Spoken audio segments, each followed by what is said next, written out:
And you had problems with authority. You pushed back a little. Did you get in trouble? Were you getting any jail time? Did you get kicked out of the house? Anything cool? Oh yeah, for sure. Well, I didn't go to class. I basically barely graduated high school, so I was practically a high school dropout. I didn't go to college. I stuck around Santa Fe and kind of just focused on building social momentum and kind of getting over my own insecurities, and then how that then related to other people in my life, and how I could build social momentum, be a good friend, be a leader in the social space.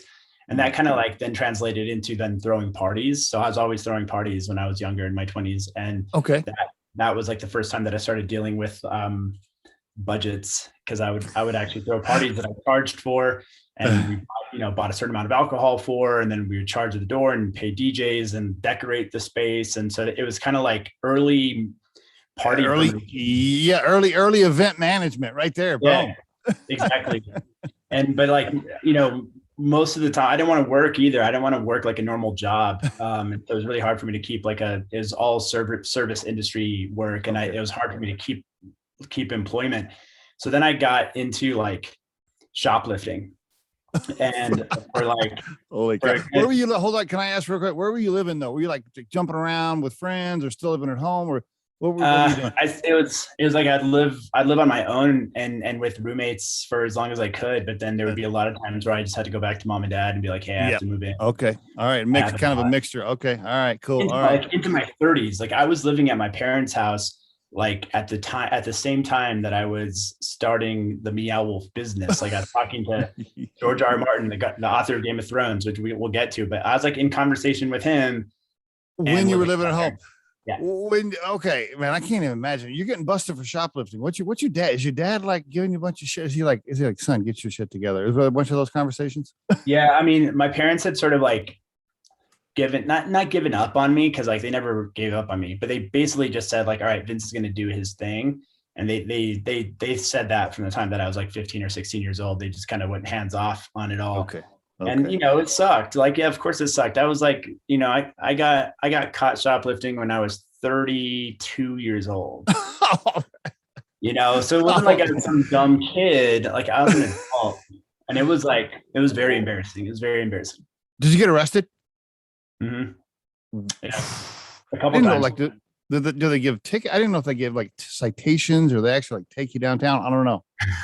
They were misdemeanors. Luckily, one of the shoplifting moments, like I got caught with $495 worth of stuff, and which was $5 away from it being a felony. And you didn't know that at the time, right? You just got lucky. No, the way that I found out was I was in the little like holding cell, and the cop was going through it, and he gets on the phone and he asks his superior. He says, hey, when we're looking at how much to write down here, do we include tax? And then I just hear him say, fuck, damn it. And then I asked him, like, what happened? He's like, we don't include tax. If we included tax, then it would have been a felony. So he was like actually hoping that he could include tax so that he could make it a felony, So yeah, that's, wow. I actually went into a 12-step program, like a 12-step shoplifting anonymous program. Are you serious? Oh, okay. Yeah. Well, were there any drug or alcohol addictions at this time? Any kind of other addictions, or no? No, honestly, I was the main reason I was shoplifting was to buy materials, was to then sell the stuff that I was shoplifting for cash to then buy materials for Meow Wolf projects. Wow. That's the honest truth. Wow. That is crazy. Wouldn't it be interesting if there's like some cop in Santa Fe that sees your picture about Meow Wolf and he's like, wait a minute, I remember arresting that guy.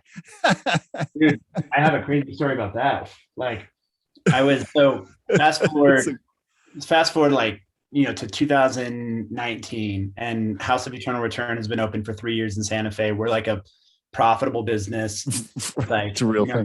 Millions of dollars, but we're out trying to raise money because we're trying to expand into Vegas and expand into Denver, and we have a big team here in Santa Fe to try to raise money for.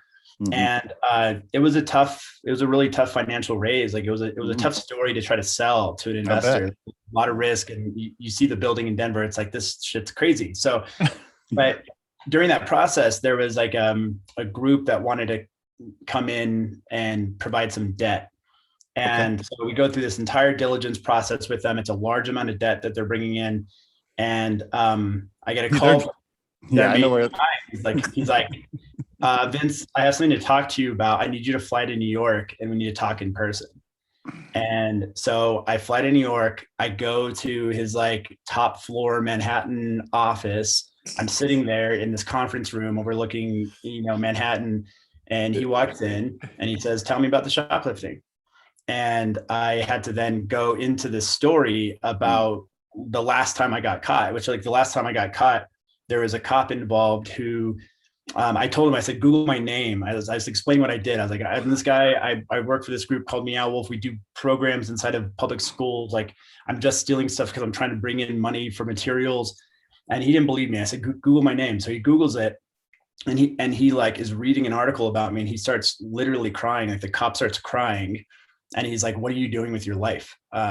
He's like, I don't want to arrest you. I don't want to arrest you. He calls his sergeant and he asks his sergeant if he can let me go. And sergeant says, "No, man, you caught him shoplifting. You have to arrest him."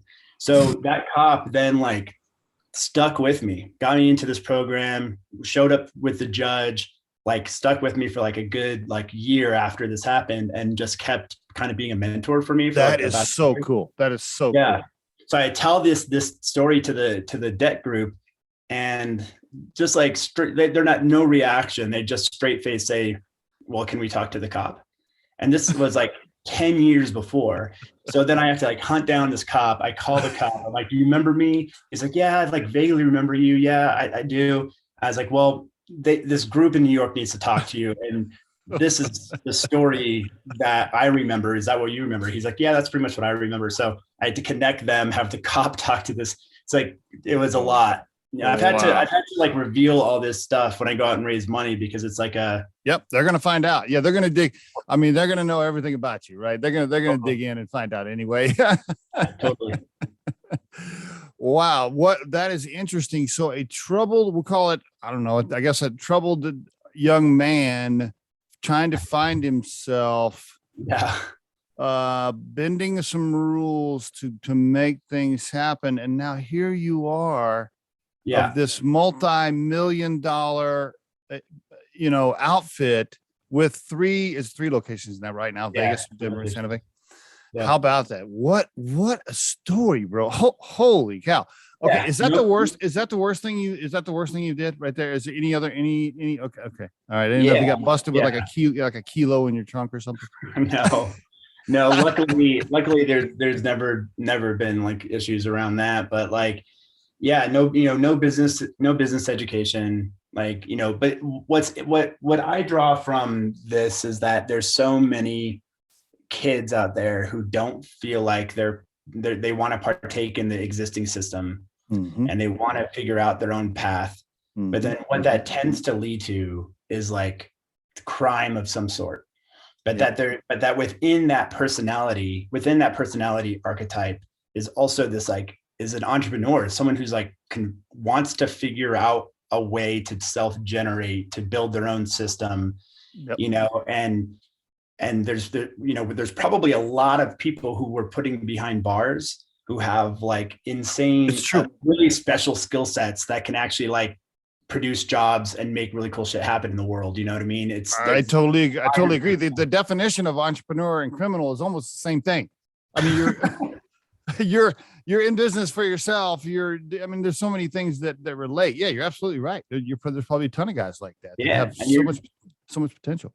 You're thinking, you have to think outside the box. You have to think outside of existing paradigm, which like for so many people that tends to be like breaking rules. But like for a good entrepreneur, you know which rules to break or how to break rules in a way that's like legal and in a way that it's like advantageous, But that's not very clear when you're growing up. When you're growing up, like breaking rules is breaking rules, and you break stupid rules too. Ones that are illegal, like shoplifting. So are your sisters, like when you get together for Thanksgiving with your folks are your sisters like, "Wow, I cannot believe that you"?